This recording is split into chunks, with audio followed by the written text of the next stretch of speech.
जय जय राधा। आज गौरव महाप्रभु সুরধরিত্রীর আলোকনে সকল ভক্তগণকে সাথে করে আজ হরিনামের খেলা খেলছে, আমাদের কৃষ্ণ নামের খেলা খেলছে। জয় জয় রাধা।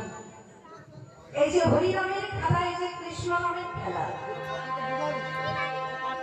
আমরা অনেকেই বলি বাবা যে হরিনামটা ছিল কলিযুগে, হরিনামটা শুধু কলিযুগের জন্য। এই হরিনামটা শুধু কলিকালের জন্য, এটা আমরা বলি না যে সত্য যুগে ছিল না, ত্রেতা যুগে ছিল না, দ্বাপর যুগে ছিল না, একমাত্র কলিকালেই ছিল হরিনাম। এই কলিকালেই হরিনাম কিনা, তাই তো? না না না, ভুল জানি আমরা। সত্য যুগেও হরিনাম ছিল,